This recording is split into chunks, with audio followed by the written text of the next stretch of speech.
Good morning, everyone. Good morning. Good morning, University of Denver. Another sunny day in the beautiful state of Colorado. I am new here. I am Sahara Byrne. I'm the new Dean of the College of Arts, Humanities, and Social Sciences. So if you're a student in the college, welcome. And if you're not, also welcome.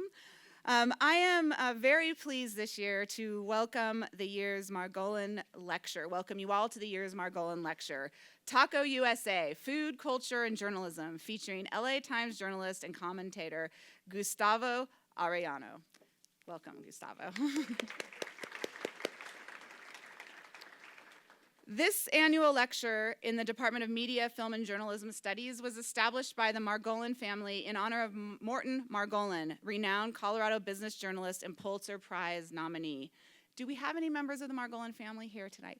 Hi, please come forward. There's some seats right up here. Great. As you come in, maybe you could wave if I do introduce you, if you don't mind. Yes, there's 2 seats right here. Hi. Welcome. Great. So as they just entered, I'd like to take a moment to recognize the members of the Margolin family and give them a round of applause for helping us make this happen. Yes, great. We have a few in person and some virtually. We have Sonia Margolin Imash. Is that Sonia? No? Okay. We have Mary Margolin Stratton and Rob Stratton, David and Lori Margolin. There they are. Yes, great. Thank you, David and Lori. And Dennis Margolin, who was unable to attend but will watch the video of the event afterwards. The event today represents a campus-wide collaboration with Media, Film, and Journalism Studies, the Department of Spanish Language and Literatures, the Latinx Center, the Center for Immigration Policy and Research, and the student newspaper, The Clarion, and the University Writing Program. So can we give all of those incredible units a big round of applause? Great. And now I'd like to introduce Dr. Lynn Schofield-Clark, the organizer of today's event. Dr. Clark is a distinguished professor in the Department of Media, Film, and Journalism Studies, director of the Eslo Center for Journalism and Media, and the co-PI of the DU research team documenting the past, fostering the future, youth voice in El Movimiento. As a media scholar, she is the author of the award-winning book, Young People and the Future of News, very important, as well as several other books and articles related to young people, news, and politics.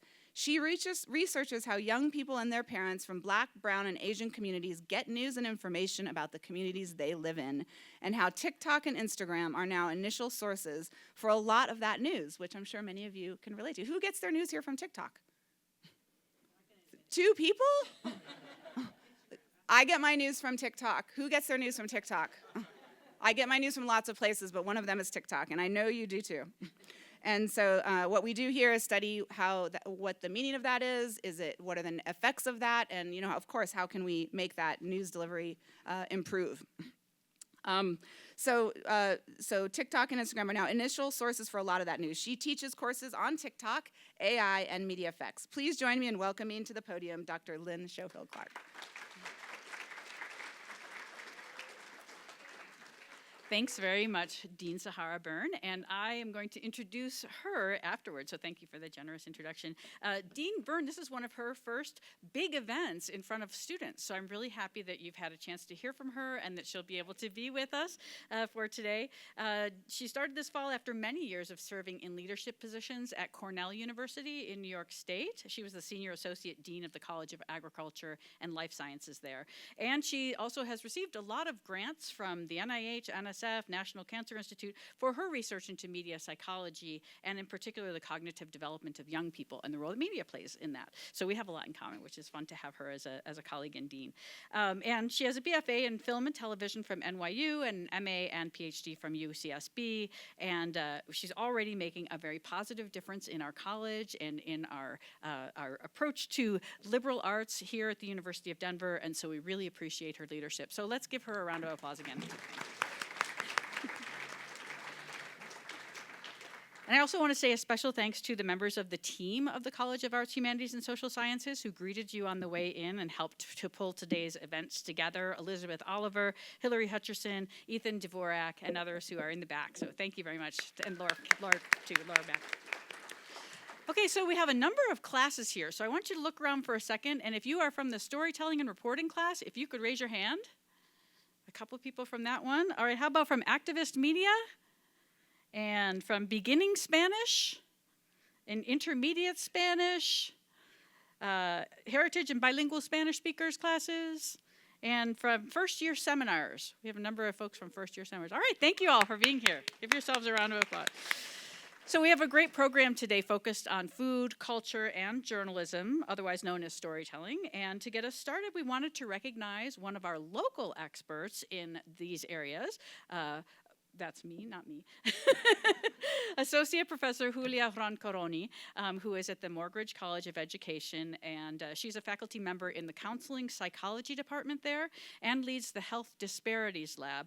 She does research on culturally sensitive healthcare and promotion and is from Buenos Aires, Argentina. And she leads a community outreach organization about food called Cocina Libre, which I invited her to come up so she could tell us a little bit about. So please let's welcome Julia.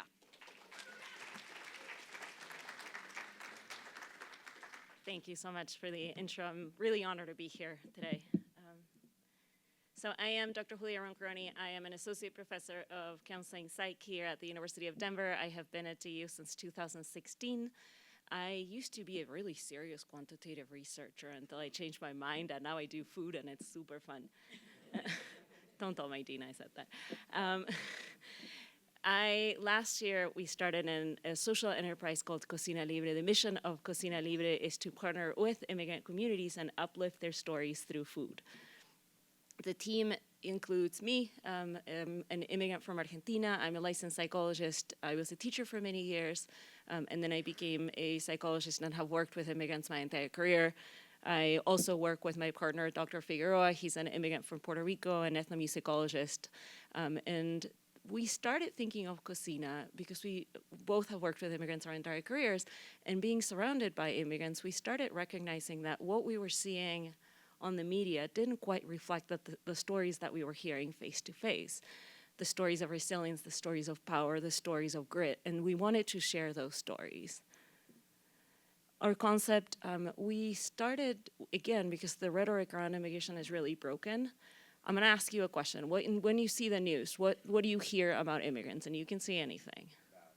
Bad, right? Immigrants are criminals, immigrants are rapists. And when we hear more of the blue channels, we hear immigrants are victims. Can I help you? Right? But we don't hear the stories of grit, the stories of these are people who cross the jungle, who are entrepreneurs, who are parents. And we wanted to share these stories. The way that we do this is we have now created 2 cookbooks. I'm gonna share, we're launching our second one next week. And so I'm gonna share the QR if you wanna join us for the celebration.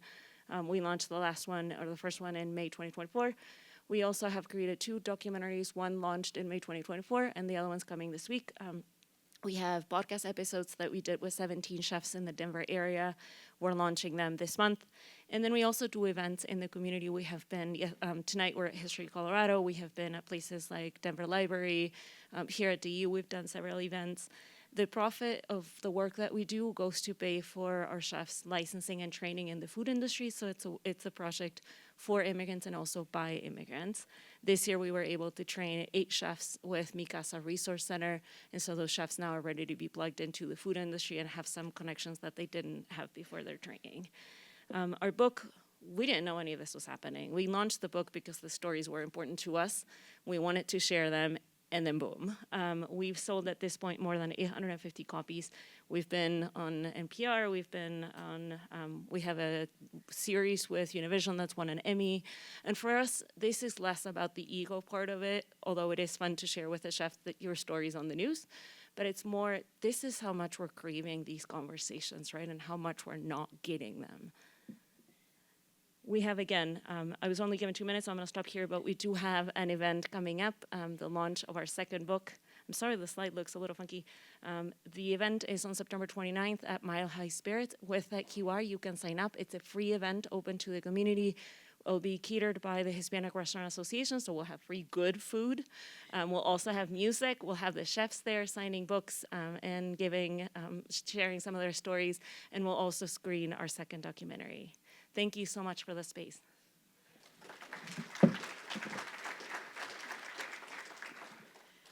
Thank you so much, Julia. Okay, let's see if I can get back here. Whoop, get back. There we go. Okay, so in recognition of our guest, Gustavo Arellano's contributions to food, culture, and storytelling, we're also celebrating something that's unique here at the University of Denver, and that is that we have a micro-credential in Spanish language. Sorry, I'm not speaking into the mic. We have a micro-credential in Spanish language media production, and that's led by two colleagues, one from the Spanish department and one from our Media, Film, and Journalism Studies department. And I've invited Professor Lina Reznistek Parado to come up to speak a little bit about that micro-credential. So please welcome her. Thanks, Lynn. Alrighty, I'm Lina Reznistek Parado. Like my colleague Lynn said, I represent my colleagues in the Spanish language, literary, and cultural studies department, where I work teaching classes at all levels of the curriculum. So if you take Spanish, you'll see me at some point. But I work most closely with our heritage and bilingual students as director of that program, and my role in spearheading internship courses and other community engaged initiatives as part of that program as well.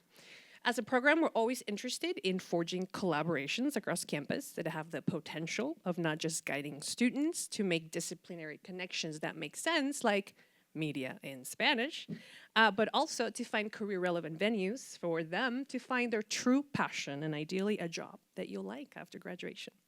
With that goal in mind, quickly going to share an exciting curricular opportunity for you all if you're an undergraduate student in either of the program or interested in these connecting fields. And if you're faculty or staff, please spread the word across the campus. So this is a 12, do you have a slide on it? No, that's okay. You can just Google it and find us. This 12-credit micro-credential combines core courses in Spanish as well as MFJS, so courses that you're already likely taking if you are in either program, to address the need for diversity in media and communication studies or industries. Diversity of the work, now more than ever, is essential in an era of high political and cultural polarization. And linguistically responsible and equitable representation to reliable information for the roughly 45+ million people who speak Spanish right here at home, representing a highly diverse community themselves, is vital today. What's more, the micro-credential includes the opportunity to complete a 10-week internship where students work alongside the industry itself. So whether it's in radio, television, digital media, communications, etc., engaging hands-on and developing knowledge regarding the need and urgent demand for quality bilingual media production. So check out more information on the Spanish website.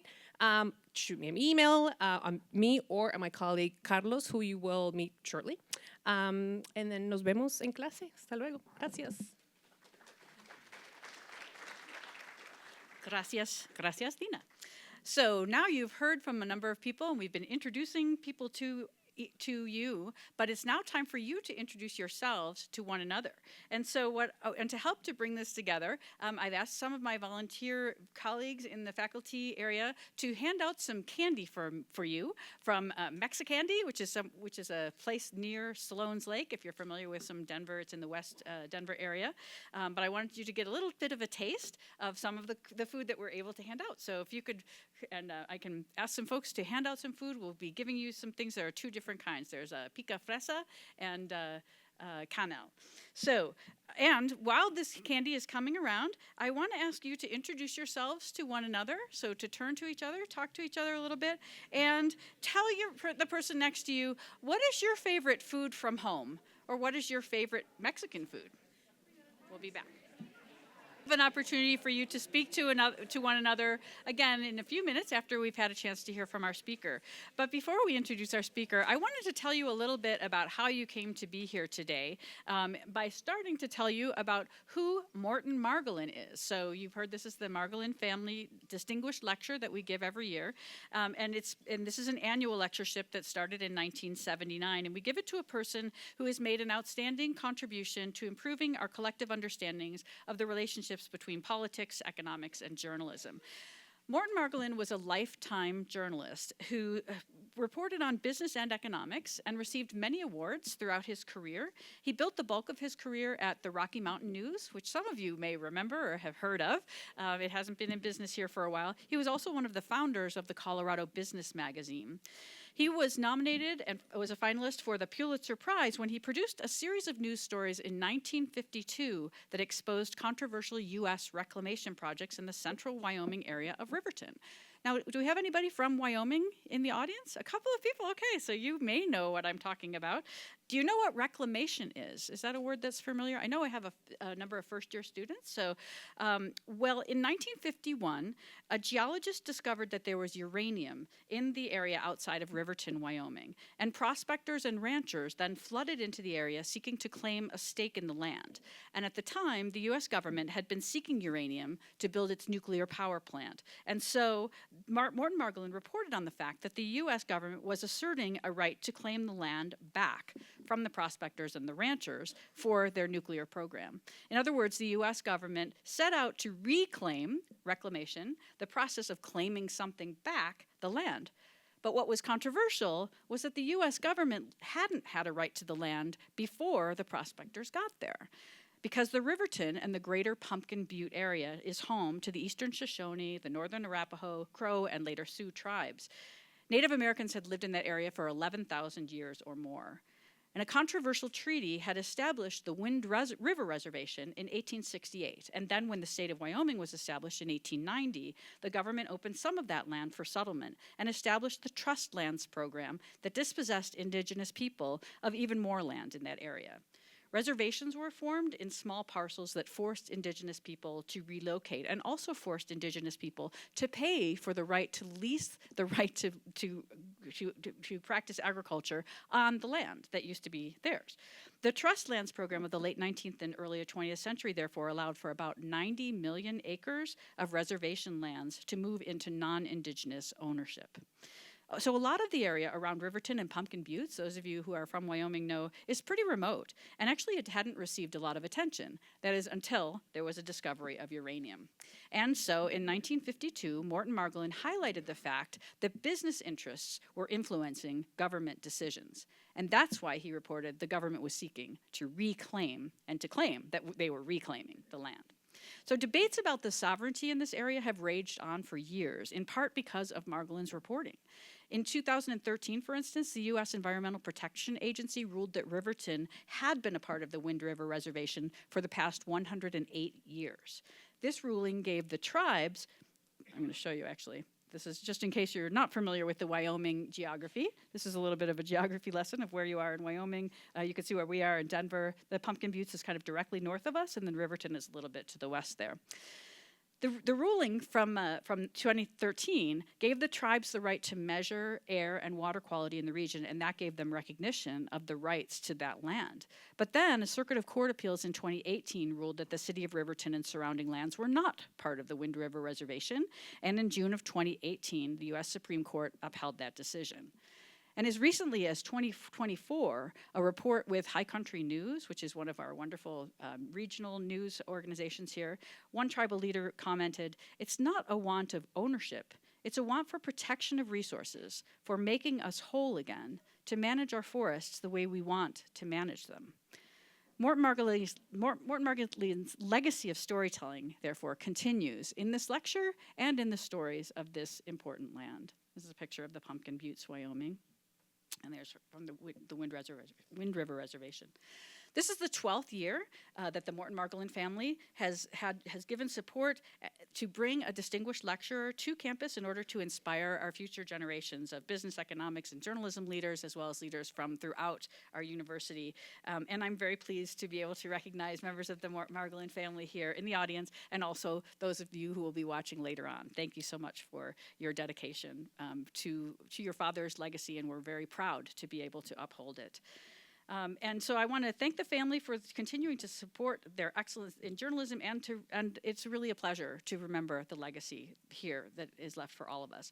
And so now what I'd like to do is introduce you to someone who will be introducing our speaker, and that is my colleague, Carlos Jimenez, who is Associate Professor in the Department of Media, Film, and Journalism Studies. Carlos is a faculty member who researches on day laborers and their uses of mobile phones to stay in contact with families and to share human rights violations via mobile phone. town. And he's also involved right now in a National Science Foundation research project that had been doged, but then they were able to claw it back. And it's on satellite launching companies of Elon Musk's company and others, and how that is impacting the rural and remote communities in which they're located. So it's a very nice kind of a thread between what Morton Margolin had been reporting on and some of the work that Carlos has been doing to continue this investigation for the human rights and the rights that we have to the land. So please join me in welcoming Carlos Jimenez.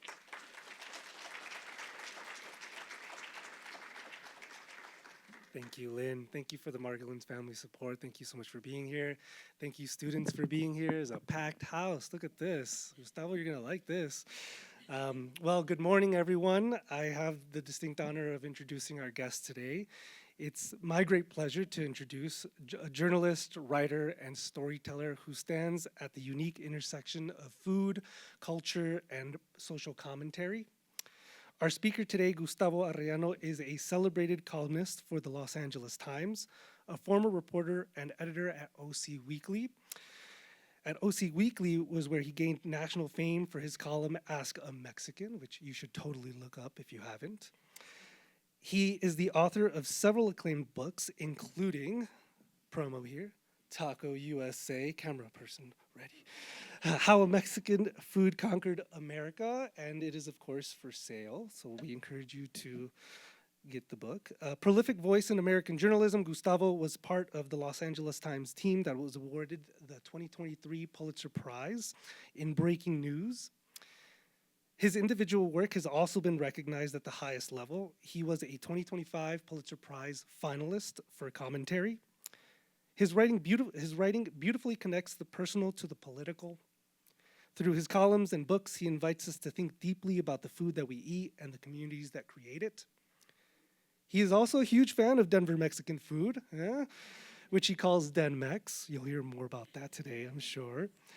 And please join me in giving love to Gustavo. Welcome to the stage.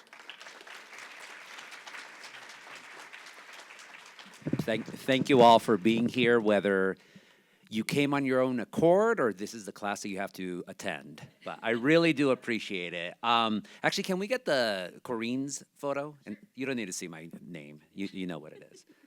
But okay, well, Casa Bonita's later. It's okay. I know, you all know Casa Bonita. But no, I want to thank all of you for being here, especially the family. Please know the pioneers of local and regional journalism. These are the men and women that in many ways secured the lives that you folks have today by speaking against power, by highlighting the folks, especially in investigative journalism. Investigative journalism is a hard and dangerous profession, and to be doing it in the 1950s at a time, especially when the Mountain West was like basically closer to the Old West than it is the West of today, that is incredible. So I can't wait to look up his articles and read and be inspired by that, and I really do mean it. But my name is Gustavo Arellano, and even though I got a bio, I will talk a little bit more about what I do, just because I always say, whenever you have a captive audience in front of you, make sure to talk about all the amazing things that you do. For two reasons, and all of you should take this, not just journalists. Number one, you don't know who's in the audience who could change your life. You don't know who in the audience whose life you can change by you connecting something of yourself to them. So you never presume. That's something I always say, never presume. And then number two, what was the other reason? Oh, you never know when you're going to have another captive audience in front of you again. Never. I don't presume a single thing. So yeah, so my day job, I am a columnist for the Los Angeles Times. I try to tell people that my job is, I try to tell the stories of who we were, who we are, and who we're becoming as Californians. How many of you are from California or have California roots? So more than a few of you folks. That job, I've been at that for 6 years. Been a columnist. I started in the 2020 election, so 5 years. And that really covers everything. I cover music. I cover food, which of course I'll talk about a lot. I cover politics. I was part of a team that exposed this crazy scandal in LA City Hall where you had 4 of the most powerful politicians in Los Angeles who all happened to be Latino, saying all sorts of anti-black, anti-indigenous nonsense in a secretly recorded secretly recorded audio that then got leaked. So I was part of that team. I was also part of the team that broke from last year, the Shohei Ohtani gambling scandal. So I'm telling you, I do everything. My interests and everything are all over the board. I have been at the LA Times now for 6 years. Before that, I was just a features writer. Before that, I was at a newspaper that no longer exists called OC Weekly, which is the sister paper to Westward. That's how I ended up, well, I'll save my Denver thing in a little bit. I was the editor there for 6 years. Before that, I was a managing editor. Before that, I was just, when you work for a small paper, you do a little bit of everything. So I covered a lot of local politics in Orange County. I covered the Catholic Church sex abuse scandal in Orange County. I was literally a one-man spotlight. If you've ever seen the film Spotlight, that was me in Orange County. I did a lot of music journalism. And yeah, I was a food critic for 15 years. That's actually the longest job I've had, but I'm gonna save that for a little bit. I do radio commentary, so I appear a lot on NPR. What probably got me the most notoriety and what brought me to Denver, but again, I'm gonna save my Denver love for a little bit. I used to do a column called Ask a Mexican, which is exactly what it sounds like. People would send me questions about Mexicans, and I would answer them. And it didn't matter how racist or sexist or funny or about food or about whatever, I would answer any and all questions. That book, the column became notorious. I never say it was popular or that it was loved. It was notorious. But again, I'm based in Orange County, California, but the second biggest fan base for Ask a Mexican was here in Denver because I used to come out in Westward. So that ended in 2017, but it's interesting to read it, and it got turned into a play by Su Teatro here in Denver called Interview with a Mexican. If they ever stage it again, I highly recommend it. It is, what did I call it? A riotous farce. That's what I called it, because that's exactly what it was. What other things do I do? I'm a adjunct professor, lecturer. I teach journalism. I teach the Latinx history of Orange County, California. I'm the author of 3.3 books, so this was my third book. Yes, Taco USA, How Mexican Food Conquered America. Denver plays a big role in this book, which I'm going to talk about in a little bit. Nowadays, if you're interested in anything I have, like anything that I say today, or you want to know more about my articles or whatnot, I am on social media. I wouldn't direct you to social media just because the algorithm will bury me. So instead, you could sign up for my newsletter. You can go to my website's free newsletter, go to gustavoarellano.org. I send out a newsletter every Saturday morning. Just my thoughts, like the first part, just like thoughts of the week, whatever. Sometimes there's a story, sometimes there's not. I put all the articles that I've written for the previous week, any media interviews I've done for the previous week. I give you article recommendation of journalism, a song of the week, a little bit of everything. But that's just the easiest way to keep in touch with me. But anyways, I'm not just saying that I'm very honored to be here just because that's what all guests are supposed to speak, especially for a distinguished lecture series. I really am. I love Denver. Denver has been so kind to me. This is the 4th university I've spoken at in Denver. I've spoken at UC Denver. I spoke at Metro State. I spoke at Johnson & Wales back when it was still open. And of course, I'm speaking here. A lot of my thinking on food journalism, but especially Mexican food, I'm gonna focus mostly on Mexican food, has been because of my interactions with Denver. But it's been too long, Denver. The last time I was here was in 2018. I used to come here every single year just because I would always have fans here. I'd always be able to get 50, 60 people just to hear me, which is crazy. You're lucky if you have 2 people who want to hear you. I'll give a lecture in my hometown in Anaheim, and I'm lucky if I get 10 people. My family doesn't even want to hear me anymore. So to get folks here in Denver again and again, it means a lot, and I'm just so happy, and I just do not have enough time to spend here, so I do have to come here again. But why am I here? Like, a reason. It's because out of all the things that I've ever done, I think one of the biggest impacts I've had in journalism has been my coverage of food, and specifically Mexican food. I think food is one of the great subjects for storytellers. I think it's one of the great subjects, period. We all have to eat. We all have to eat. But there's some food that people like more than others. There's some food that people don't like at all. There's some people who do food who are cool. There's some people who do food who are complete divas and divos. And more than anything, food is everything. Food is life, food is happy, food is culture, Food is politics. Food is technology. Food is the economy. Food is food is food. And it's interesting now because this sounds weird, but food is more popular than ever. On Instagram, everyone takes a photo of their food. On TikTok, everyone does like quick food reviews. Yelp used to be a thing for a while. The food has been democratized in ways that we have never really seen. People love to cook at home like they never have before. People love to argue about food like they never have before. And that's great. That makes me happy that all of you are food critics, that all of you care about food. But one thing that I have always advocated for in my career, and one of the challenges I'll have, especially for those of you who do consider yourself storytellers, is go beyond the superficial.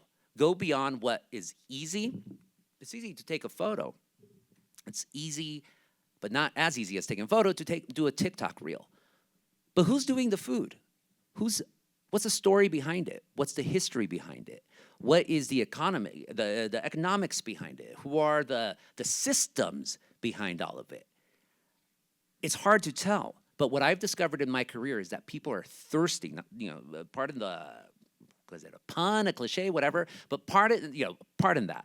But people have a thirst for storytelling that's deep, for storytelling, things that tell us more than just what is the food that we are eating.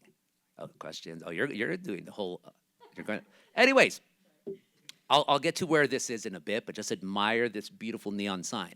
So a little bit about my food history. So I am the child of immigrants from Mexico. My mom came here with papers because my grandmother was born in a copper town that no longer exists in Arizona. My father, the first time he came here without papers was in the trunk of a Chevy in 1968. He came multiple times without papers, but that's a whole other lecture, so I'll leave it at that. The first language que yo hablé era español. Ya todavía lo puedo hablar, pocho y mocho, pero sí lo puedo hablar. Lo puedo hacer lo demás así hablándolo en español, y ahí hablo un poquito. Pero Spanish was my first language. Mexico really was the first thing I knew, even born here in the United States. So my food memories are, enchiladas, quesadillas, chile rellenos. My mom used to make white menudo. And then eventually, I don't know why, but she switched over to pozole, which I love pozole way more than menudo. Nothing against menudo. If you don't know what menudo is, again, don't presume. Menudo is tripe stew. And it's good, especially if you like fatty food, but I like menudo more, or rather, I like pozole more because it's pork stew with hominy, with grain. So I remember those things. I also remember, though, because I'm from Anaheim, California, what we considered to be Mexican food was hamburgers. Not the Mexican hamburger. We're going to get to the Mexican hamburger in a little bit. But Carl's Jr. Did Carl's Jr. ever make it out here to Denver? Okay, yeah. So Carl's Jr. was created by a man named Carl Karcher. Carl Karcher was a son of German immigrants from Ohio, and he created one of the great burger chains in the United States. And he wasn't born in Anaheim. It started in Los Angeles, but then he came down to Anaheim. But Carl Karcher was considered a king in LA, or rather, in Orange County. If you got A's on your report card in elementary school, you would get a free certificate for a Happy Star from Carl's Jr., which was your basic, the bun, hamburger patty, pickles, mustard, ketchup, and then the cheese. He went to my home parish, St. Boniface Catholic Church in Anaheim, and if you went up to him, he'd give you a free certificate. So we would go eat Carl's Jr. all the time. But then growing up, and then eventually my horizons expanded a little bit. We started eating pizza, Little Caesars, and that was about it. When I would hear sushi, I would recoil in disgust. Who on earth would want to eat fresh fish? That's disgusting. When I would hear of my classmates, because I went to a super majority Latino school, but we had other, kids, other immigrants as well, and they'd share their food. I'm like, nah, I don't want to eat that. That's foreign food. And it's weird, because again, all I'm doing is eating Mexican food. I'm being honest. I only say honesty in my life. And that's how and then eventually, though, I expanded my horizons a little bit more. I started eating, what do you call it, instant ramen. I say it in Spanish, sopa maruchana, Maruchan soup, not cup noodles, but Maruchan soup. And I didn't see those as ethnic food. I just thought, all Americans eat it. That's what we eat. But ethnic food, no, gross, whatever, blah, blah, blah. I was a bigot. I'll be honest. I was a food bigot. That was how I went through college. Eventually, I learned about pasta, so pasta was really good. My mom, for some reason, I don't know where she learned, but she started making fettuccine and spaghetti. And she didn't Mexicanize it at all. It was just like straightforward fettuccine, straightforward spaghetti, and that was that. But then I went to school. I went to I majored in film studies, but I completely fell into accident into journalism. That's too long of a story for me to tell right now. But the point of it is when I got into journalism, when you want to be a journalist, you just want to tell stories and you'll use any excuse to get a paycheck. And so they had a food issue. And they said, hey, do you want to contribute something to our food issue? Okay, what is that? Like, we just do different restaurants in Orange County. And I told them, all right, well, what do I do? Well, where do you live? I live in Anaheim. So they looked up my address. Oh, there's a lot of Thai restaurants out there. Where you live in Anaheim? What's Thai food? We'll go and find out. And so remember, I had this bias already. I'm like, oh, I don't know. What are they going to do? I had stereotypes I don't think I have to share here because they're totally racist. But I go to this Thai restaurant and I see the menu. Okay, they have rice. Well, Mexicans eat rice. They have we didn't call them emojis back then, but just little painted on fire symbols. But now they would look like an emoji, but they had different levels of spice. I'm like, oh, okay, Thai people like spicy food. Well, Mexicans like spicy food. They had pickled jalapenos there. Oh, we love pickled jalapenos. Then powder, all of that. Then I saw a dish, pad Thai. It said most popular Thai dish. I'm like, okay, well, let's try it. What's the worst that can happen? Dish comes out. If you don't know what pad Thai is, it's noodles slicked with peanut. I mean, the basic dishes, the basic dish. Of course, it's different depending on what part of Thailand you're from. But slicked with peanut oil, you put some lime on it, then you get your choice of meat or tofu. So I ordered it with beef. I see the noodles. Oh, noodles, I know what noodles are. I know what beef is. And then I took that bite. Oh, wow. I was stupid. Era pendejo, because you want me to be bilingual? Here I am. Era pendejo. I was a dummy for assuming that ethnic food is inherently bad, because this is damn good food. And pad Thai is an absolutely delicious meal. But it was really like this, not maybe a Proustian moment, no, but it really just triggered in me this idea that food is delicious, and I want to try other styles of food. But again, as a food, when you're a freelancer, you just want to write about food as much as, or you want to just get a paycheck. So I told them, okay, can I do a full review on it? And I did a full review. Okay, there's a Mexican seafood restaurant near where I live. Can I review that? Aguachile, ceviche, so it's like pickled, like shrimp or scallops marinated in lime juice, which is super spicy, the perfect summer dish. Okay, well, let me try. I see there's a lot of businesses in Anaheim, and they have the Arabic script. It's written in Arabic. I wonder what's that about. So I go there. Oh, falafels. They're really good. It's garbanzo beans. I like garbanzo beans too. That's delicious. Hummus. Oh, hummus. So it's really just a slow building up of loving food. And this is, to me, like sort of a God-given moment. This was all in 2000, so I was all of 21, 22 years old. 2 years later, I was able to get a diversity grant to keep working for OC Weekly through the Association of Alternative News Weeklies. That kept me through the summer, and then when the summer ended, and I was writing about everything, mind you. I was writing about politics, I was writing about music, I was writing about corruption, all that stuff. But when the summer ended, the editor of OC Weekly said, we think you're very talented. We can't give you a job just yet. You need a little bit more training, because I had no training at all in journalism, so I'm learning along the way. And we would like you to focus on one subject. I'm like, all right, cool. And I'm thinking, covering Latinos, covering some cities. No, we want you to be our food critic. And I remember saying, what? Like food? I don't really know much about food. I only started eating ethnic food 2 years ago. What the hell could I possibly know about food? But they told me, you have a passion, you have a certain way with words. You know how to make people hungry. That's the most important thing for a food critic. You have to make people hungry. But you also have this eye, because I'm coming at it as a complete outsider to all of these things. So you have an eye to know what is interesting or remarkable about the food itself. And so we want to see what you're going to go with it. So I became the food critic. That was 2002. I kept that job until until I left OC Weekly in 2017. So I was a food critic for 15 years. I used to do 2 food reviews a week, a high-end restaurant and then a mom-and-pop restaurant. I ended up leaving the high-end restaurant beat to someone else. So I was writing like a food review. That started in 2003, so for 14 years, nonstop. At the end, I reviewed over 1,000 restaurants in Orange County. If you're ever in Orange County, hit me up. I'll tell you where to go eat, the good and the bad, and all of that stuff. But as I started reviewing these restaurants, I realized there's more to food than just what's in front of me, than just the food itself. Okay, there's a lot of Middle Eastern restaurants in Anaheim. Why is that? Like, why aren't they in the city of Orange? I'm just gonna name off some cities in Orange County. Why aren't there many in San Clemente? There's a lot of there's a lot of Peruvian restaurants in Orange County, in the surfing community, but there's not that many Peruvians. Like, what's up with that? So as I'm eating, I'm noticing the things around me, and I'm asking questions. And then, as I become, you're supposed to be anonymous at least historically, you're supposed to be anonymous as a food critic. And anonymity is kind of hard nowadays. But eventually I would go to these places, you go enough times, and a smart restaurateur eventually gets, okay, this person's up to something. So these restaurateurs would introduce themselves to me. They try to offer me a free meal. You can't do that. Sorry, influencers, you can't get free food. You shouldn't. That's unethical.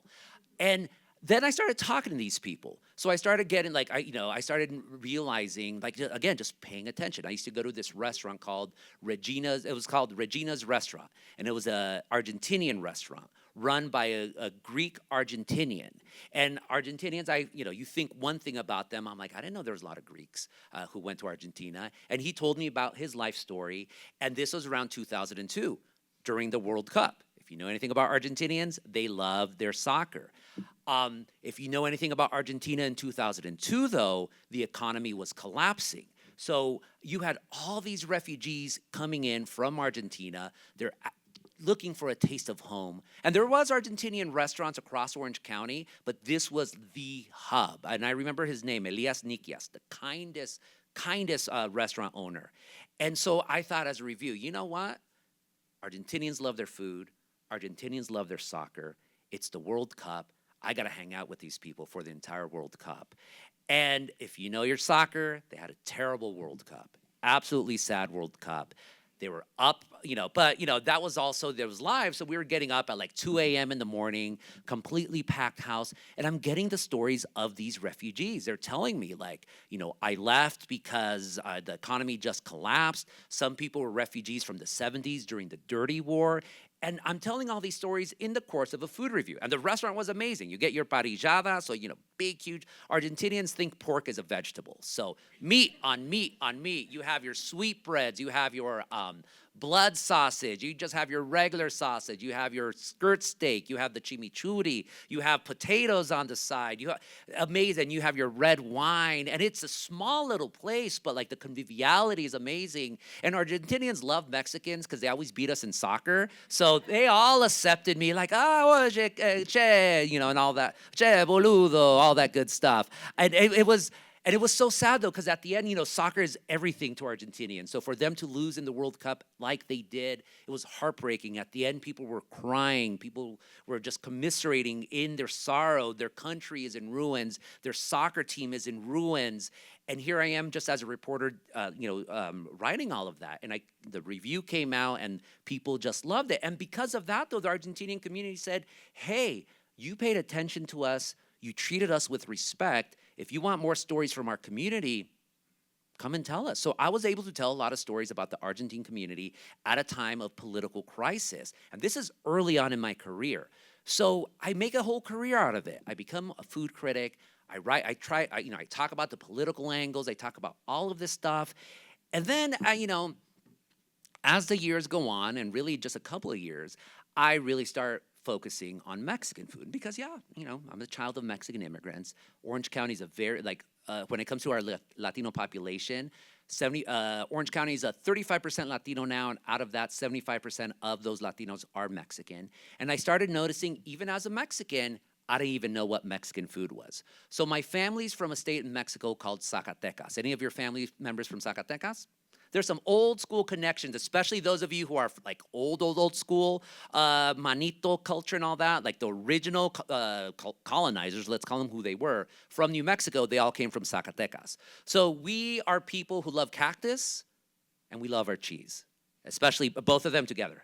But I didn't know, we have our own mole as well, but I didn't know about Oaxacan mole.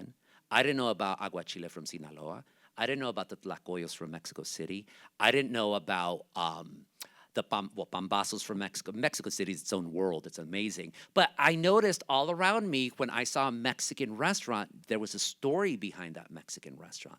It was regional Mexican cuisine, and all of those Mexicans had those own stories. So I was able to tell the story of Orange County just by focusing on the restaurants. I was able to see migration patterns come in. I was able to see pioneers, and from there, I was able to just get great stories. And as those of you, and if you follow influencer culture, especially, one of the things I will say about influencer culture is that they're very good at highlighting restaurants that need help. And as a food critic, I became enough of a voice that if I were to write a restaurant review, you'd have lines out the door. And in my entire journalism career, few things were more gratifying than getting a phone call from these restaurateurs crying to me, saying, we were almost out of business because of your review. We're in the black and we could go forward. And so I was very proud to see restaurants that I would write about end up getting Michelin stars, end up becoming empires. It was absolutely amazing. And so, just covering that. But then I do this column, Ask a Mexican, become notorious. I start traveling around the country. So that's how I ended up in Denver, Colorado in 2006. Denver was the third paper brave enough to publish Ask a Mexican. I get connected with the founder of Westward, and God bless her, she's still the editor, Patty Calhoun. If you do not know who she is a Denver and Colorado legend. So for whatever reason, she takes an immediate liking to me, and she's like, hey, can we take you to a very famous Mexican restaurant in Denver? I'm like, all right, cool, let's do it. All right, so where does she take me to? Chubby's. She's like, you're gonna get a Mexican hamburger. I'm like, oh, cool. So I'm gonna get, again, I'm a hamburger guy, Carl's Jr. and all that. And then I see this, I'm like, Mexican hamburger? And just in case you don't know, a Mexican hamburger in Denver, it's a burrito, smothered, so covered in green chili, which green chili, I'm like, this is not chili. Eso no es chile. It's like a gravy. A gravy's not chile. And for quote unquote real Mexicans, we'll get to the real in a little bit. Where's the hamburger part? Oh, there's a hamburger in the center of this, this burrito. Why is it called a Mexican hamburger? That's just what it's called. And then Patty and the Westward staff are like, wait, you've never had a Mexican hamburger before? No. I'm like, this, I don't think exists anywhere else in the United States except Denver. And then I feel a little bit of hurt from them. Like, oh, really? I thought all Mexicans ate Mexican hamburgers. So we have this conversation, this pre-dialogue, and then I eat it. I'm like, oh, wow, this is good. So a Mexican hamburger, the green chili was, nice and spicy. And if you don't know the story of Chubby's, it's basically this woman, Stella Cordova, who came from Walsenburg, up to Colorado, up to Denver, opens up this tiny little spot. It was in what used to be an Italian neighborhood.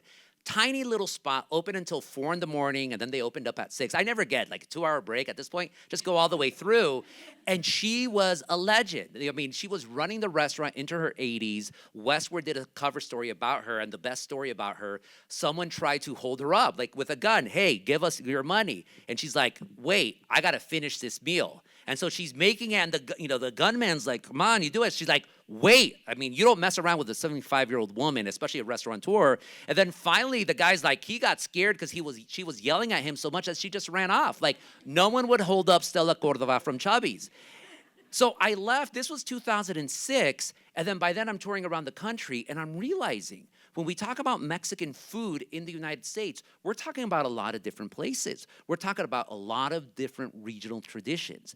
And the more I come to Denver, the more I start realizing Denver has its own style of Mexican food that you can't find anywhere else. The Mexican hamburger being, of course, the ultimate. But another thing I realized early on was this does not exist as much as it used to, sadly, but Denver was unique among American citizens, that you had people selling breakfast burritos on street corners and vendors going to offices with coolers of burritos and selling them. We don't have that in Los Angeles. We don't have that in New York. It was a uniquely Denver thing. And the same thing, Patty found, like, I thought all places sold burritos just like that.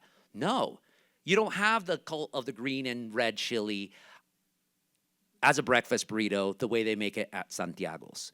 You don't have in the rest of the United States chile rellenos wrapped in wonton paper the way you have here in Denver, the way made most famous by La Fiesta restaurant, which I ate at yesterday and is as amazing as ever. You have Chipotle. Chipotle started here, but Chipotle is not Denver. Chipotle, yes, the guy who created Chipotle, Steve Ells, is from the Denver area, but the Chipotle burrito is a ripoff of the Mission burrito from San Francisco. So when you have those big, huge Chipotle burritos, you're eating the way San Francisco Mexicans used to eat, but now it's all across the United States. So as I travel around the United States, I'm realizing, like, there's a book here to be done about the history of Mexican food in the United States and how it pops up differently. And no one had ever written that book. No one had ever really traveled around the country trying to eat just different styles of Mexican food. But I did that. That came out in this book, Taco USA, How Mexican Food Conquered America. And it's so fascinating just to see how everyone assumes that the Mexican food that they grew up eating is a Mexican food the rest of the country eats. But that's not the case. Like in the South, if any of you are from the South, the most famous dish, the most famous Mexican dish is a combo plate. It's called arroz con pollo. Now, arroz con pollo is a quintessential Latin American dish. Every single country makes it different. You get your chicken breast, you get your rice, and like if you're from the Caribbean, you put your sofrito. If you're in Mexico, you use Spanish rice, whatever the hell that is. Caribbean, white rice, all of that. Well, in the South, arroz con pollo is shortened into an acronym, ACP. And the whole dish is covered in a cheese sauce, not queso, in a cheese sauce. And it is found at every Mexican sit-down restaurant across the South. And it was pioneered by people from a city in Mexico called San Jose de la Paz, Jalisco. And people from San Jose de la Paz, they own 700 restaurants in the South alone. These Mexicans have become millionaires off of crappy Mexican food. It is absolutely amazing. That's the South. I'm sure now you all eat breakfast tacos because breakfast tacos were popularized by hipsters from Austin. Well, if you're from Texas, you know that breakfast tacos really came from the valley, from the Rio Grande Valley, and really got commodified and made into something in San Antonio. If you're from Utah, you'll know the Cafe Rio chain, which you find it here in Denver. So in Utah, the great Utah Mex dish is sweet pork. So it's like what we would call carnitas, but it's marinated in Coca-Cola, has a sweetness to it. It's very much a Utah thing. And Cafe Rio, of course, is spread around the whole United States. I know all of you now like birria pizza, birria tacos, quesabirria, quesa ramen, or, birria ramen, all of that. The funny thing about that phenomenon, like, you go 15 years back in Denver, the only birria you know is birria de chivo, goat birria. Birria de res, beef birria, that is a phenomenon that only started a decade ago in Los Angeles. Los Angeles was what blew it up. But the funny thing, this is how trends go. My family from Zacatecas, we've been eating birria de res my entire life. So I remember, I'm a food critic, so it was like 2016. A friend of mine says, like, hey, have you ever had birria? I'm like, yeah. Like beef birria? Yeah, it's like asking me, have you ever drank water before? Like, well, there's a place that makes birria now. I'm like, so? Like, that's a new food. I'm like, dude, we've been making it at weddings my entire life. But at some point, I was talking about this to a student earlier, there's some dishes that cultures do that translate onto restaurant menus, and there's others that you just keep for your banquets, for your feasts and whatnot. And so birria was the one that jumped over and became this. I would never have imagined birria de res to be the phenomenon that it is today. I still don't know how I feel about it because most people don't know how to make good birria, but that's okay. So as I'm going around the country, remember, I'm covering Mexican food. I'm writing a book about Mexican food. I am coming out on television shows. I'm doing all of this. But I'm also covering politics. I'm also covering what's going on at home. And I'm noticing one thing very interesting early on. There's a lot of people who, I mean, all Americans love Mexican food. Anyone in this country eventually goes to Mexican food. And then you have, so in my career, I just covered all these trends. I really covered the multiculturalism of food. And, you started getting fusion tacos, like Korean tacos, Indian tacos, all of that. Some good, some not so good. I'm seeing all these debates about immigration, which sadly we know it continues. And then I'm noticing, like, there's some people who don't like Mexicans, but they sure love their Mexican food. And call me Pollyannish on this, but I always say that if you have people who are fundamentally opposed to you but like your food, that's a victory for the good side. Because if you know your history, historically, part of demonizing a people is by demonizing their food. You say that what they eat is inedible, which means the other person is not a human, which means they are subject to all sorts of just terrible, terrible things. So I've always seen that. Now, I mean, people call me naive about that. That's okay, because I wrote the book on Mexican food. They did not. But I believe also in the power of Mexican food to be able to create conversation. The bad cliche, but it's an important one. It's important to talk about things, or you break bread about things. And Denver, again, was the site for probably the most notorious example in my career of eating with someone you do not agree with at all. It was a time I ate tamales with Tom Tancredo. I know already. Ooh, you were there, I'm sure. Yeah. So 2009, someone from Su Teatro, 2009, I go give a lecture at Metro State. And Patty Calhoun, God bless her, she's like, do you want to debate Tom Tancredo about immigration? I'm like, sure, let's do it. Because I will talk to anyone. I will debate with anyone about anything. I don't care who it is, even if I'm fundamentally opposed. Because what did I say at the very beginning? You don't know who's in the audience. You don't know whose mind you can change by something that you say. And if I could get one person to change their mind on a topic that I find dear to my heart, and they might disagree with me, but I'm able to make my argument, and if I can convince that one person, then that is a victory to me. And so I knew who Tom Tancredo was. Oh, yes, I knew who he was. And I'm like, all right, let's do it. The Metro State people got very upset. They're like, screw him. He's evil. He's like, es un diablo el güey. But I'll eat with the devil. Why not? So Metro State refused to do anything about it. So then Tony Diaz from Su Teatro, God bless him, he's like, I'll host it. Let's do it. So we had a packed house, no incident. There was security because sadly, some people do not like to hear opposing views, whatever side you're on, and people want to disrupt it. But Tony started it and said, like, if any of you disrupt this, I'm going to kick your ass. And if you know Tony, he will kick your ass. Even though he's skinny, he will. But before all of this, and, you can find it on YouTube. I'm not going to say I won the debate. I don't think I lost it either, but, I could have done better. Let's put it that way. But the point is, I had it. But before all of that, we were across the street at El Noa Noa, R.I.P., legendary Denmex restaurant. And I saw that man devour his smothered tamales de puerco. Just ate it like nothing. Now, has Tom Tancredo's mind changed?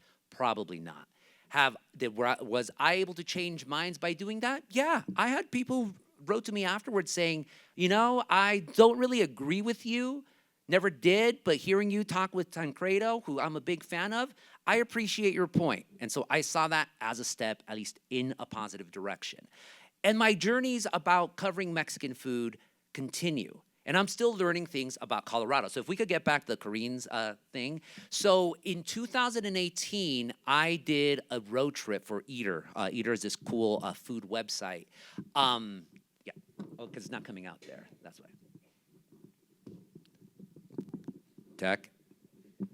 Oh, there you go. Okay. So in 2018, I used to do these crazy road trips for Eater. So they're like, we're doing a road trip, or we're doing stories about the American West. Do you want to do, or was it the American West? Might have been the Southwest specifically. No, it was the Southwest specifically. What do you want to do? I'm like, I want to eat nothing but chili from Las Cruces to Denver. So up I-25, the great American chili highway. And so I did that. In 3 days, I ate at 39 restaurants. Put in your mind eastbound and down. Let's do it with chili. So this place is Corinne's Mexican food. Any of you have ever been there? One person all the way back there. Walsenburg, Colorado. So in southern Colorado, that's where Stella Cordova's from, the creator of Chubby's. Amazing food. Oh my God, I'll save that in a little bit. Just amazing food. But again, I had been to southern Colorado once. I spoke at El Pueblo Museum. And when I was there, you Google, what's famous food from Pueblo? Oh, the slopper, of course, the slopper, very famous. And then I met people, people with su teatro from Pueblo, and they said, well, if you're gonna go there, like, you should try this place and this place and this place. So I was able to find some spots, and I realized, okay, Pueblo, and then again, you're from California. I finally learned about Denver. By the way, before I came to Denver with Westward, all I knew about Denver was John Elway. John Elway and Steve Atwater, that was it. Seriously, again, I was a bigot against Colorado back then. But then, of course, I learned. But I knew nothing about Pueblo. The only thing I knew about Pueblo is that I think Publishing Clearinghouse Sweepstakes, they had their address as Pueblo, Colorado, because they'd always say, Pueblo, Colorado. Ed McMahon would always say that.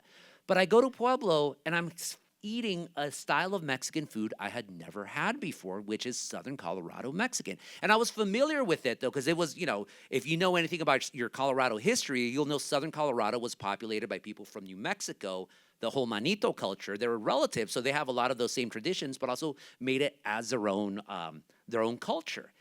And so I ate in Trinidad, and again, just a different world in Trinidad, the type of place where the Italian restaurants have chile colorado on the side, or chile caribe, which is even more rare. Going to Walsenburg, eating in Pueblo, eating at the mill stop, where the Spanish rice is soupy because of the influence of Italians with the tomato. Go to Polito's Beer Barrel, where I learned what a chicken taco on white was. If you don't know what a chicken taco on white was, it's a chicken taco on a flour tortilla, but the flour tortilla is slightly fried. You don't get that anywhere else in the United States. You do not get that at all. And traveling up there, this is the only time in my journalism career when I did this road trip where I nearly died. Because I ate chili, different manifestations, ice cream, pecan praline, chili gravy, pozole, chili pie, onward and onward and onward. Day 2, when I was here in Walsenburg, I ate it. Oh my God, just amazing red chili. I should show a photo. Did I save it? I might have put it on Instagram. I don't know. But going on and on. Well, you try eating chili nonstop for 2 days. So but at this point, I'm like, oh no, this is Walsenburg, so I was still good. By the time I go to Pueblo, I'm like, oh, I don't feel good. Not my stomach. I had no digestive issues at all. I have a stomach of steel. But my skin was starting to feel hot. I was turning into the Human Torch. I'm not kidding. I'm not trying to be like overblown. So by the time I roll into Colorado Springs at a Holiday Inn Express, it's starting to snow outside, and I am literally on fire. I'll never forget that, not just because of this, but because I'm a huge football fan, and that was the year, it was 2018. It was going to be the Rams versus the Chiefs on Monday Night Football, and I knew it was going to be the craziest football game of all time. Like, they set all sort of offensive records that day. The final score was like 59-58. It was like college football, but I didn't see any of it. When I went into the shower, I put it on cold, and I was there like for half an hour. Like, we're talking about freezing cold water, just trying to cool myself down. I put the air conditioner to 60 degrees. Remember, it's snowing outside, and I didn't use any covers, and I just passed out. But then after that, onward. 13 more restaurants to go, and I ended up in Denver. Then that was that. But so in the past couple of years, I've been spending a lot of time in Pueblo, and I've been learning about their culture as well.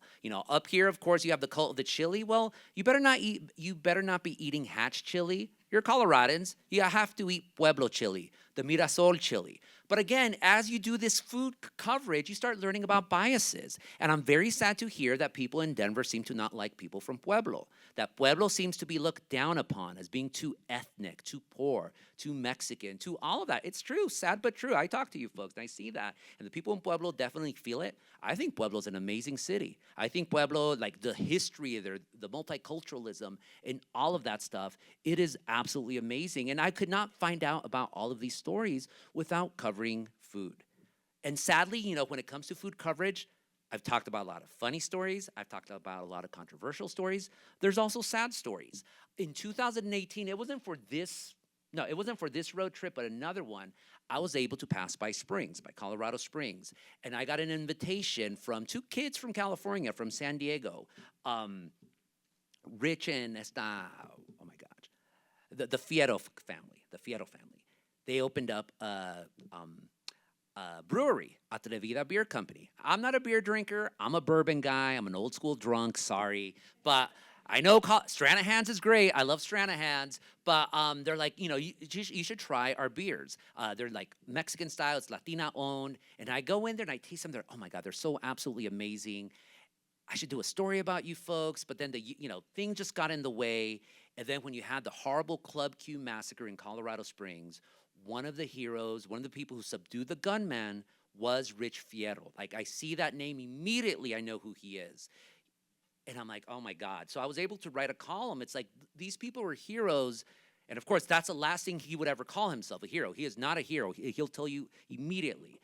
But I argue that they were not heroes because of this massacre. They're heroes by being small business entrepreneurs, by having a dream. If you don't know how hard is it to run a restaurant, talk to people who run a restaurant. My wife runs a restaurant. I don't know why people do it. You do not make any money off of it unless you have investors. And if you have investors, they own it. You don't own it. It is just absolutely, I don't know how they do it at all. But I was able to tell their story, and then I finally promised them, like, I am going to go out and visit you folks and just, have a beer. That's all you folks want me to do. Have a beer. I could do that. So I was able to do it last year by doing, by what got me, what gets me with Margolin, which is, being a Pulitzer Prize finalist, which is an honor I could have never imagined. I got that, I was a finalist for a series, by coverage of Latinos during the 2024 election, which, we don't have to talk about that, but we will for a little bit in this sense. My editors, they told me, hey, can you cover Latinos and Trump? I'm like, nah.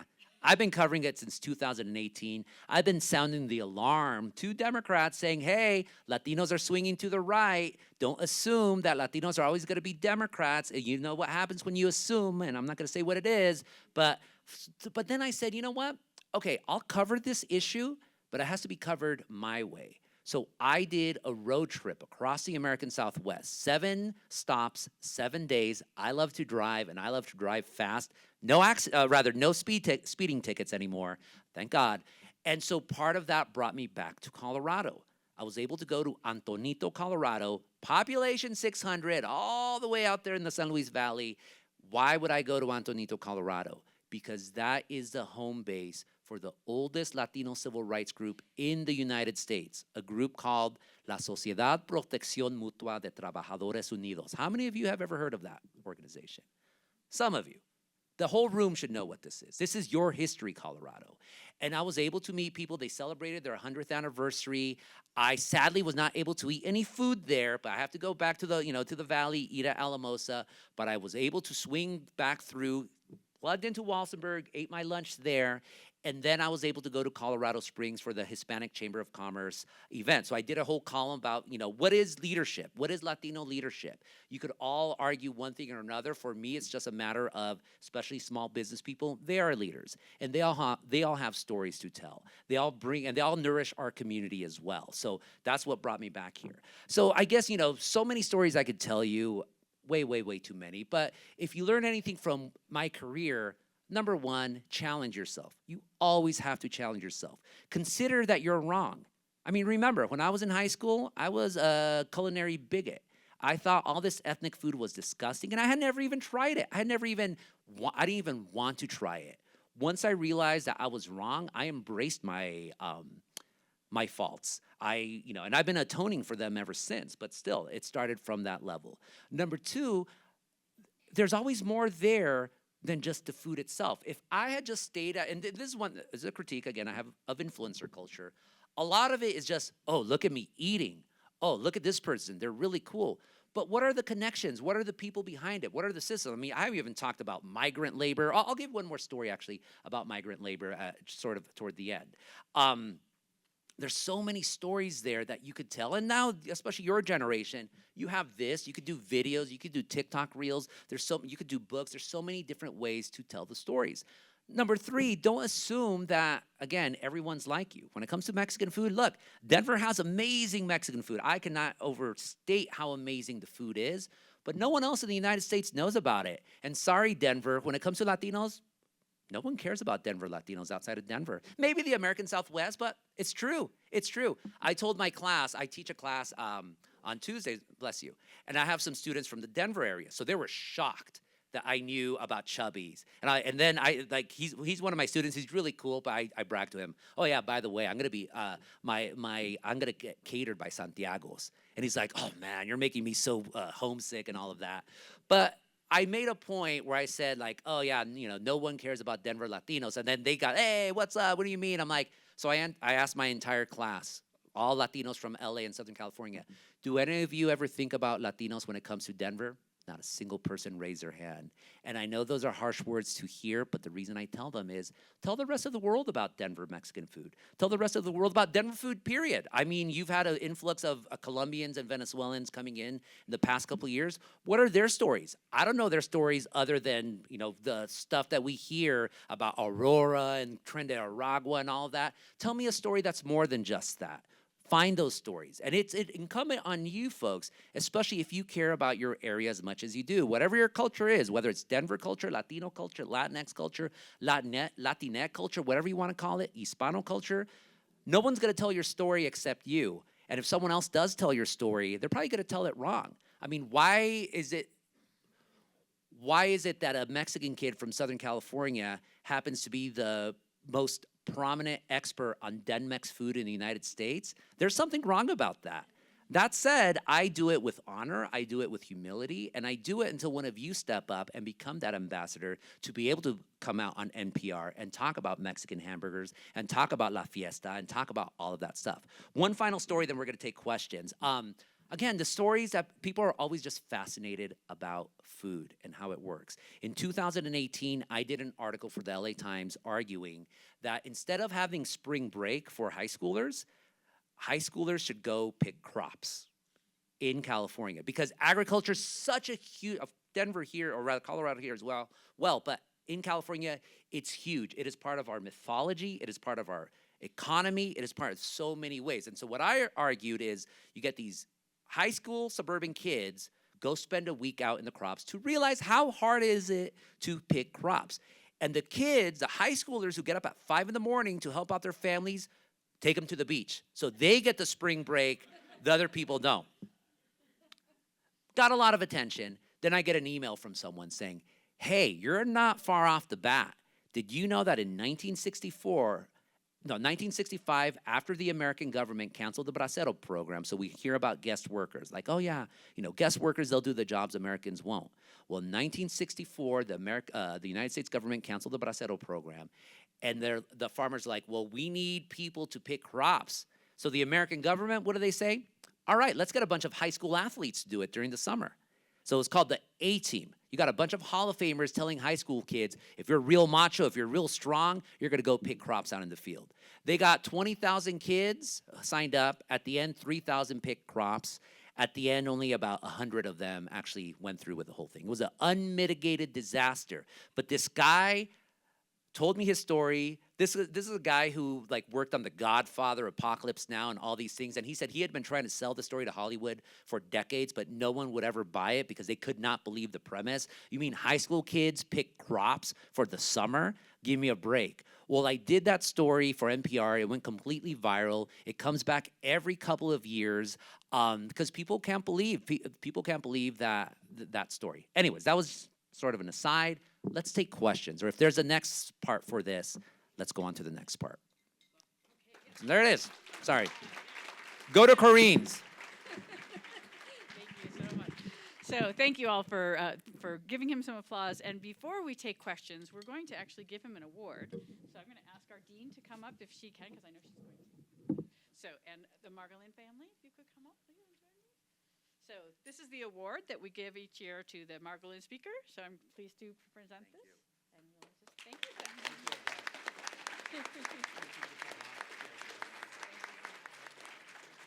All right. So now while we have a moment, we're going to take a picture, if we could, with the dean up here. But while we do this, I'd like you to turn to your neighbor, and we're going to give you an opportunity to ask Gustavo some questions. So he's talked about a lot of different things, and I want you to think of maybe have a conversation first about food, and then also talk about the things that he said about culture and politics. So talk about those two topics among yourselves, and then think of some questions, and we'll call on you in just a few minutes. Thanks. Okay. Oh, there's our photographer. That's what I was thinking. Have them do something. All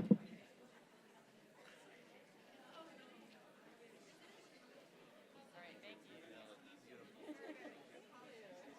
Keep it here, then we'll put it in the box.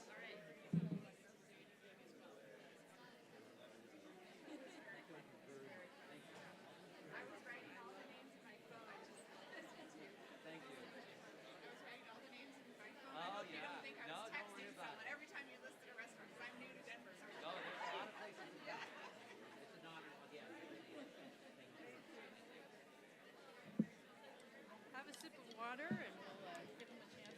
And that also gives a few students, I know a couple of students need to leave for a different class, so.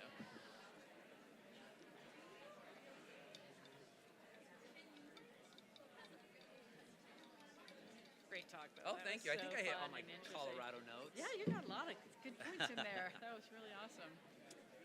Wonderful. All right, and let's see. I think I have. Hey, there he is. Hello.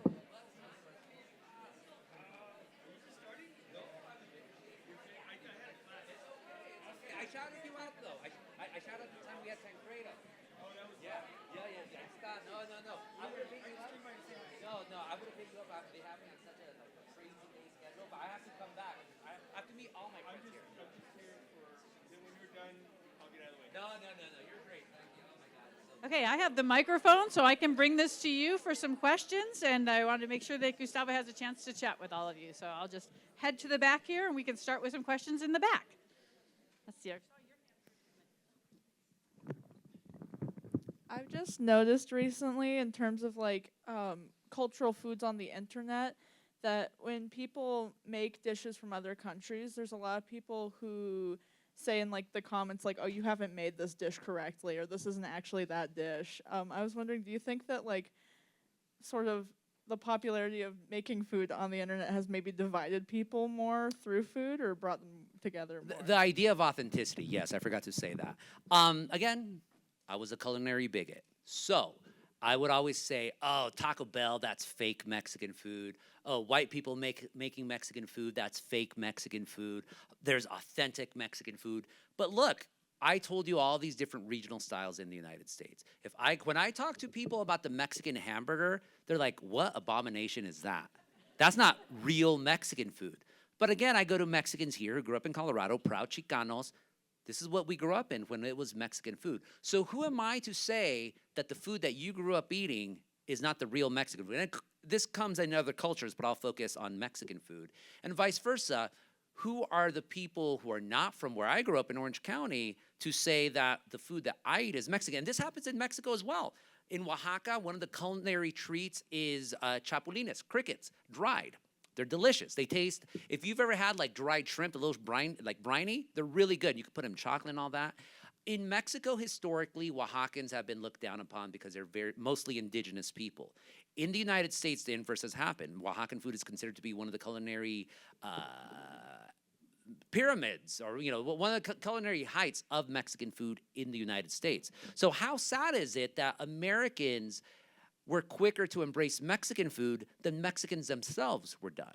So when it comes to cooking, everyone's grandma did it right? And no one else did it wrong. So I'm very elastic on this. I say, if you want to cook it. What matters is if it's going to be good. I have a very beloved tia. I'm not going to name her name, but she's notorious in the family for making very bad food. Is her food not authentic? No. It's just not good. So I don't go out. When we go to her house, we don't really go to eat, and we say, oh, I'm full, so we reject the leftovers. Sad but true. Okay. I'm wondering, of the restaurants you visited, if there are any like specific places you like regret highlighting, maybe regret like writing poorly of or skipping over entirely? Well, skipping over, there's a lot of restaurants I have yet to write about, so that's always a regret. When I was a food critic, I always said I'd rather tell you where to go eat than where not to go eat. And so I wouldn't do too many negative reviews, but I would do some. I like one big. I don't even want to call it a rivalry because it's not. But one person who does not like me is probably the most famous Mexican chef in the United States, a guy named Rick Bayless. And with Rick Bayless, my issue with Rick Bayless isn't his food. I've been to his restaurants; they're not bad. If you talk to people in Chicago, he's actually liked more than outside of Chicago because he gives jobs to hundreds of people. My problem with Rick Bayless is that he opened up a restaurant in Los Angeles, and they interviewed him on the local television station. It's like, oh yeah, you're a famous chef and you're coming into LA. Like, what interested you in LA? Yeah, well, I just wanted to see how the real flavors of Mexico would play in Los Angeles. Yeah.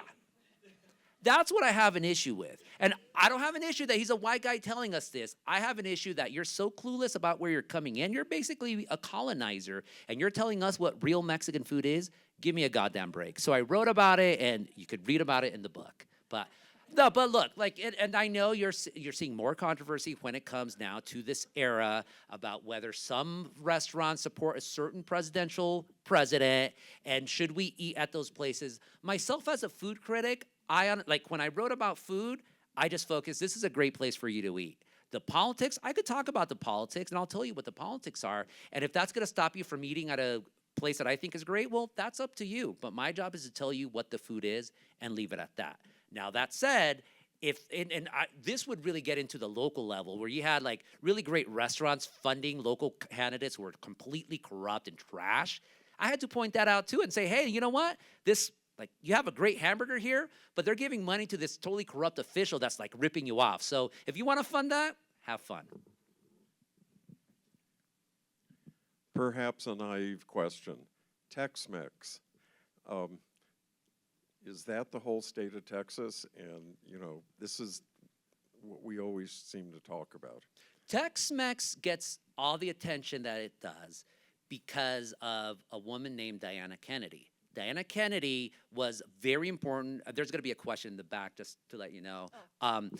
Diana Kennedy was a British woman who became the preeminent publisher of Mexican recipes. And she would give credit to the people where she'd get recipes from. And she was a real anthropologist. She'd get wiry, small British woman going around the backcountry of Mexico in her little ship, como se dice, stick truck, going in and out and all that. But she hated Mexican food in the United States. She created the label Tex-Mex, and she thought the idea of a combo plate of beans and rice with sour cream, guacamole, and that stupid salad that no one uses or eats, that was heresy. And that's wrong. Again, you're telling Chicanos that the food that they grew up with is not real. It's absolute crap. So Tex-Mex got it because the combo plate was originated in Texas, the idea of the combo plate. And then again, as I said, it starts changing where you go. So the classic, and then we're talking about Texas. Texas is humongous. The food in El Paso, where the chuqueña here, the food in El Paso, which is absolutely amazing, not sung about enough. It's at the confluence of Chihuahua, New Mexico, and Texas. And New Mexico, of course, has a lot of indigenous traditions. That's completely different than the food of Houston, which is closer to the south. So you have the barbecue tradition. You have the more Tex-Mex style. You go to San Antonio, you have the chili gravy there, along with the German and Polish tradition. So when we talk about Tex-Mex, sadly, we've reduced it to the combo plate. And a combo plate's great. But in recent years, in my book, I infamously said that Tex-Mex is dead. It's not dead. It's more popular than ever because of breakfast tacos, which used to not be a thing. But, what I've done with my journalism is try to tell people that there's more than Tex-Mex. I'll take credit for coining the term Denmex. Sure, why not? I also did Calmex, but the Denmex combo platter, your chili, we don't have that in California. For us, the Calmex combo platter is going to be chile verde, which is just pork in a light green chili stew. So, but that said, I'm never going to hate on Tex-Mex because Tex-Mex was important to spreading the gospel of Mexican food in the United States, and it was able to spread. Sadly, Denmex has yet to. It's sad to me that the most famous Denver Mexican food is Chipotle, because Chipotle is not Denmex. And I actually wrote a whole essay about it for Eater about how Chipotle is killing the Denmex burrito. The Denmex burrito, think about it. You folks have had all these outsiders come in. Oh, I want chipotle. Oh, what's a smothered burrito? I don't like that. Like, it's that culinary bigotry that I said before. It's now here in Denver, and it's a damn sad thing. Hi, Gustavo. I just wanted to ask, being from Los Angeles, and I grew up as a white guy, but all my friends were Mexican. And a lot of the times, as I got older, I would realize that there was a lot of Mexican people working in the food industry. So what do you have to say about the hypocrisy of our nation, deporting people who work so hard to feed us? And what do you have to say about these modern times and villainizing people? Hey, look, my dad was undocumented. I grew up with undocumented people my entire life. You didn't even think about undocumented. It's who a person is. That's a whole other lecture, but I'll answer the question. In my column, I've been writing very much about what's been happening. And one of the saddest things in Los Angeles, because remember, Donald Trump declared war on Los Angeles. He threw the National Guard at us after we had the American government, the administration try to cast what happened in LA when there was protest against ICE raids as an uprising. If you're from LA, it's like, dude, that's what happens after the Dodgers lose a World Series. There was nothing political about that. It was such an overblown reaction. But one of the saddest things is to see these street vendors, these people who are hustling. And look, let's go there. I'm an open borders guy, 1,000%. I'm not here to argue that. I'm just putting it out there. Because I have to be, because I'm not going to be a hypocrite and say, I'm not going to be a hypocrite like every American ever who says, hey, I made it into this country, I got demonized, now screw you who's trying to come in. I'm not going to be that. But if you're going to play the deportation game, don't you want the people who are hustlers? Don't you to stay here? Don't you want the people who are trying to create their own businesses? And again, small business owners, restaurant owners, forget it. They're one of the hardest working people you'll ever find because you're trying to stay solvent. You're trying to stay above the water, and it is hard to do, especially when all the prices are rising up. So the sight of taco stands being empty because ICE has deported the people, it's horrible. But that said, it's not just ICE, and I can't tell you the local issues in Denver when it comes to street food, but you have Latino city councils banning street vendors and arresting people for selling carne asada. Carne asada should not be a crime. The tamale lady, the mango vendor, they should not be seen as criminals. It is absolutely horrible, and I think the most important thing, if you are upset by that, is by patronizing these small businesses now more than ever. Again, I don't know how it is in Denver, but what you've had in Los Angeles is activists doing buyouts where these undocumented people, these vendors, they can't go out on the street because they're afraid of ICE. So it's like, okay, but they still have to make money. All right, let's go to your house. Here's $1,000 for the day. You're cleared. If you care about this issue, at least on that end, do that. That's the best way, and you get great food out of it. A question here from Tony. Oh, right here, then Tony, and then there was a woman right in the back that I'll point you out. I was wondering what your take is on fusion food, especially specific Asian Mexican food. Where I'm from in California. What part of California? Coachella Valley. Oh yeah, Coachella's amazing. Yeah, so we had a lot of restaurants, and then I was up in Winter Parks a couple weeks ago, and I saw a Asian Mexican fusion restaurant, and I was just wondering what your take on it and its trend and when it came out and its longevity that it's taking. It's interesting. Again, regionalism. You had Indian people from the subcontinent, Indian Mexican food in California going back to the 1910s because you had these men from the Punjabi region of India, mostly Sikh, but also some Muslims. They came over, and women couldn't come over at the time because of the immigration laws, so they ended up marrying Mexican women. So you have these Punjabi Mexican families. So imagine a roti taco. It's freaking good. They ended up in Yuba City, down in San Diego County. They've mostly assimilated that era, but that started early on. And it all depends, again, where you're from. I'm from Orange County. We have the largest population of Vietnamese in the world outside of Vietnam. You go to some Vietnamese restaurants, and the menu is in English, Spanish, and Vietnamese. Then you get the goi quan, which is the spring rolls. It says goi quan, spring roll, and then in Spanish, burritos. Which they're not burritos, but you could see where it comes, the burrito. The most famous example of fusion food, at least when it comes to trends, is Korean tacos. That started from a truck called Koji Korean Barbecue Truck, but in my book, I talk about it at the very end, they got the idea from a guy who did a post in like a blog post in 2007 who was remembering going to UC Irvine in the 1990s. There was like a party for Asian students, mostly Koreans, and they had galbi and bulgogi, so Korean barbecue on one grill, carne asada on the other grill. What ended first? The carne asada. So it's all these Asian students eating the carne asada before their own food, and there's still tortillas there, so someone thought, you know what? Korean barbecue is like carne asada, except a little bit sweeter, and you get the gochujang. Why don't we put it in a taco? So he was just remembering that, and then said, like, someone should start a taco truck based off of that. Koji does, and creates this entire phenomenon. Korean barbecues, or Korean tacos are very good. I've had Indian tacos. Then you go like, what it used to be called?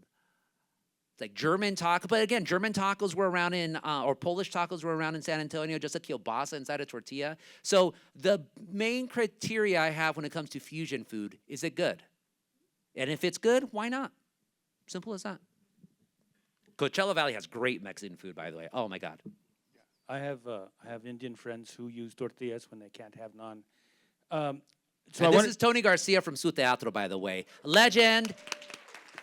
Third oldest Chicano theater company in the country. I gave a plug to interview with a Mexican, so we have to bring it back in a couple of years. Yeah, we will. We will. I also want to give a plug to your wife's pozole place. If you guys are in the area, I don't like pozole because I'm not a big fan of hominy, but I was in heaven. It was a great, and you can see Gustavo busting tables, which is really interesting. When your significant other runs a restaurant, you have to work for free.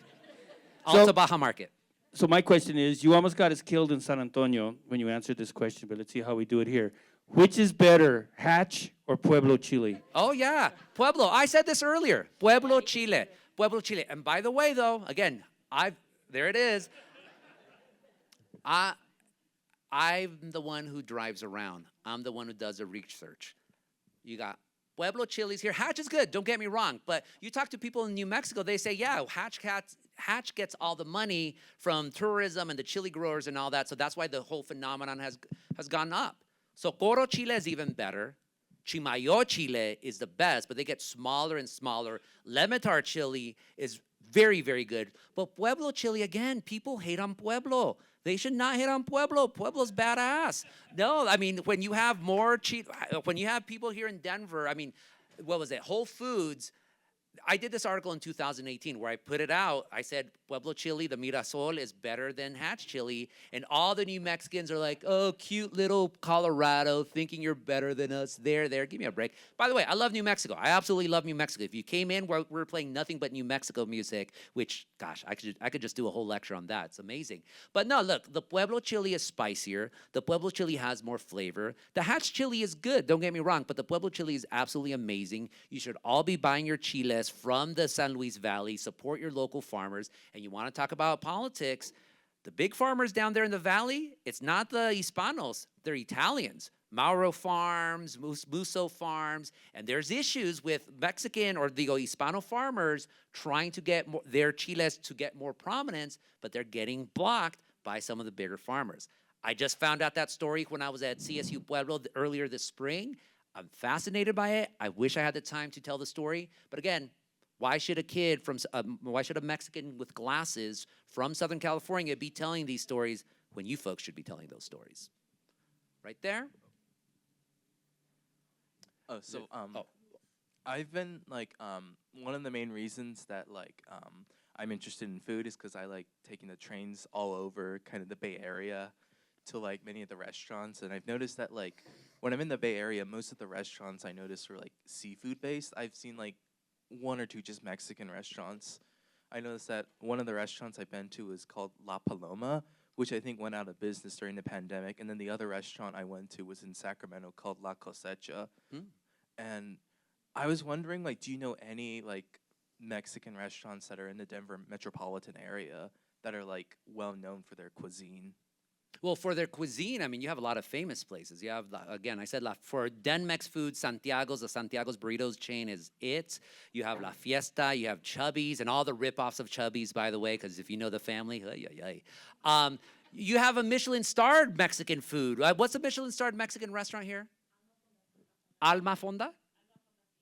Alma Fonda Fina. That's a really great name.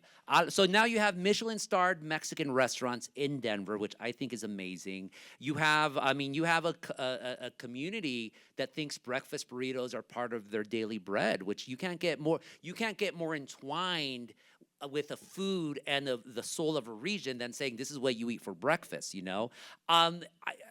Nothing against Alma Fonda Fina. I do have to try it one day, but when I came here, I got asked, like, where do you want to go eat? I'm like, well, we have to go, of course, to Casa Bonita. So I went there. You're going to have to read my column about it for the Los Angeles Times. I always have to plug. I know. We're going to show a photo right there. There you go. God bless you, Cartman. God bless you, South Park, in many ways right now. But no, I mean, and this is what I say. Like, if I lived here, yes, I would try everything. But since I'm not from here, I try to go eat, and this is true wherever I go in the United States. I go eat at places that I'm not going to be able to find back home. So why would I go to New York City? Why would I go to New York City to eat burritos? It makes no sense.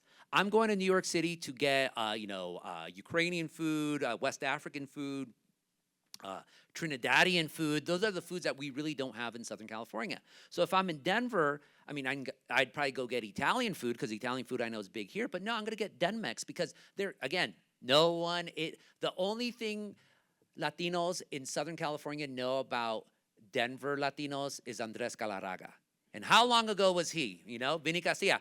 Sorry, not sorry. I'm just telling you what's the truth. So another question right there. Gentleman right here with the blue glasses. Oh, sorry. I have one question here. And then Okay, so one right there, then blue glasses. Hello, Gustavo. How and when did you know that you were going to be a journalist? Did you think you would be good at it, or were you just interested? I don't know if I'm good at it still. I'm honest. I've been at this for 25 years. So my origin story. As I said earlier, I went to school for film. This is before everything became super accessible. I realized I was not going to make it into the film industry, and I needed money because both my parents are immigrants. My mom was a tomato canner. My dad was a truck driver. It's a blue-collar family. So I decided to go into film studies. I thought, okay, I'll be a professor. I was also politically active. And so one day I'm volunteering on a campaign, and I see a newspaper in the trash can on the top, not on the bottom. I'm like, oh, what is it? It was OC Weekly. So I opened it, and it was an April Fool's issue. So it was all fake news, like real fake news, not fake news. And they had an article it was called 5 Latinos We Really Like, but not a single one of them were Latinos. They're all anti-immigrant, white supremacist, horrible people. The only actual Latino was the old Taco Bell Chihuahua dog. I thought it was the funniest thing I had ever read. I love satire. For you more August people, you'll remember Mad Magazine. I grew up with Mad Magazine. I thought it was the funniest article I had ever read. I also thought, can they do that? I also knew people were going to be very, very offended at the very premise of it. So I decided to write a fake, angry letter to the editor saying, how dare you do this? And because of that, I'm going to stage a hunger strike outside of your office. And you didn't include this person. It was very, very, very over the top. But from there, because I was working on I had never heard of OC Weekly before, and I thought, what kind of newspaper is this that publishes this? This is really funny. Then I started reading it and realized that it was an investigative outlet, just like Westward. So hardcore news, cultural news, but funny and really a point of view. So I asked them, how do you get an article published? Not that I'm a reporter, but like, I'm volunteering on this campaign. They told me how. They connected me with a reporter. I had so many story ideas for them. This is April of 2000. Throughout the summer, I just kept giving them more and more ideas. I think finally they got tired of me giving them so many ideas. And they're like, you're obviously a news person. Why don't you write a story for us? And back then, I was an academic writer. Like, the type of articles I was writing was like Sartrean existentialism and the French New Wave, which I could talk to you about if you want. I wrote it, and it was absolutely terrible, but I'll never forget. I see my name in the newspaper, my byline, and then I get a check for $100. And something sparked in me, and I just fell down that road. And, especially for those of you who want a career in media or just writing, look, at first you're going to be terrible. Everyone needs an editor. Every single person needs an editor. To this day, I need an editor. Of course, editors don't know anything because that's what the writer always thinks. But you need an editor. But I was not afraid to tell my editor, and to this day, How can I be better? Okay, you think my article's terrible? Well, tell me. Tell me. To that person's credit, he would sit, like, we'd be at his desk. He'd be typing here. I'd be over his shoulder. He'd go with me line by line. Okay, this. Why did you write that? And he'd make me explain it right there. And not in an angry tone, but just methodically. Okay, this is good, but you could do it better. What do you think you could do better? This line right here. This is gold. This is amazing. How'd you get to that? And that was my writing education. And like, again, just, I guess I was meant to be a reporter, even though I didn't think about it. My teachers would always say, you're very good, you know, very good in your essays. You always have stories. You're always fascinated by stories. And I just fell into it. But yeah, 25 years later, I'm still an accidental reporter. I really am. I do see myself as such. Well, and we're actually out of time, so Oh I'm my not God. able to take more questions, but I know Gustavo will be here for a little longer if you'd like to come up. And we're going to talk have him. I know lunch, that so he'd be- stick around for lunch. But please join me in thanking him. We're so Thank glad you. that he did become Thank a you. reporter and Thank has you. joined us. Thank you.